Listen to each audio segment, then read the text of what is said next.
If you're mixing in Dolby Atmos, you know how complicated the process can be. Having to assign individual tracks to either beds or objects, and then trying to find a way to manage the levels of the whole thing. We've developed an approach that makes the whole process so much easier. It requires no individual track, bed, or object assignments while providing full 3D panning on every track regardless of project track count. It also provides full control over mix levels and allows mix bus processing. The RJ Studio's Atmos mixing technique consists of two main principles. The first one is to mix every track and bus in the project to one 7.1.4 master mix bus, in the same way we would mix to a stereo bus for a stereo project. The second principle is to split and route that 714 final mix into one bed and two stereo object outputs. Step 2 requires a trick that is provided by the RJ Studio's Pristine Peaks IE plugin. There are several advantages to mixing Atmos using our technique. The first is that only one bed and two stereo object outputs are required regardless of the project track count. The second is that full 3D panning is available on every track and bus. The technique also allows mix bus processing of the entire mix, as well as the ability to control the level of the mix with one master fader. And finally, by eliminating the independent bed and object output assignments for every track, we have greatly reduced the CPU load for both the Atmos renderer and the DAW. So now you may be wondering, is there any disadvantage of mixing Atmos this way? Well, yes, but only one as far as we know, and that's that objects will not be shown flying around the room in the Atmos 3D display.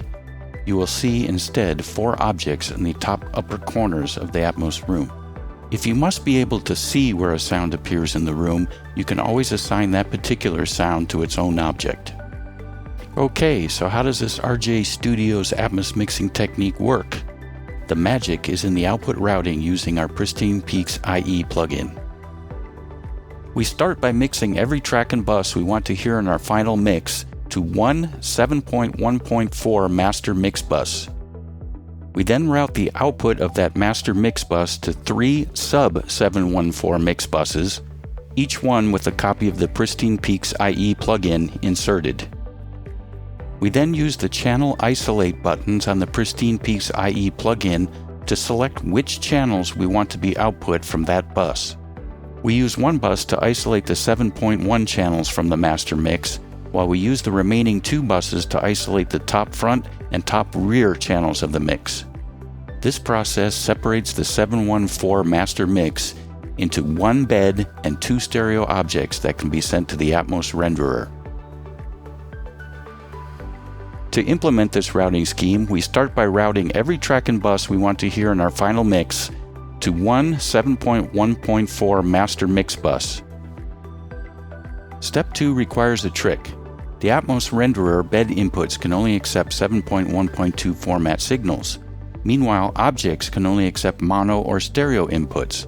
So how do we get that 714 mix into the renderer? The solution is to use the channel isolate feature of our Pristine Peaks IE limiter plugin, which can be used to mute and/or extract channels from multi-channel streams.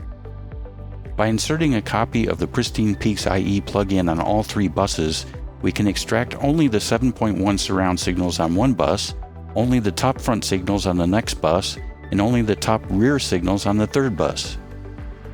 We can use bus 1 to form the bed output to the Atmos renderer.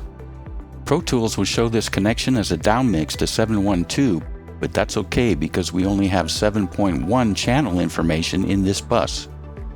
On bus 2, we now select only the top front signals and send this to an intermediate stereo bus for 2.0 mixdown. The reason we need the intermediate bus is because the object inputs to the Atmos renderer only accept mono or stereo signals. Since bus 2 now only contains the top front signals of the 714 mix, we want to hard pan these to the top front of the object input. In the same way we separated out the top front signals from the 714 mix, we now select only the top rear signals, and we pan this output to the top rear of another stereo Atmos object. Okay, so what we've achieved with all this is to mix our entire project down to one 714 master mix bus, just like we would mix down to a stereo bus for a stereo project. Mixing down to a common bus like this gives us the ability to adjust the level of the entire mix with a single fader. We can also apply mix bus processing to our entire mix, while eliminating the need to assign every track and bus in the mix to either an object or bed. We then separated that 714 final mix into 3 separate buses using the channel isolate features of the Pristine Peaks IE plugin. One bus captures the 7.1 surround information and sends that as a bed input to the Atmos renderer, while 2 stereo object outputs are used to capture the top front and top rear signals from the 714 mix. These 3 outputs, 1 bed and 2 stereo objects, are all that's required to be sent to the Atmos renderer to completely capture the full 3D space of the mix.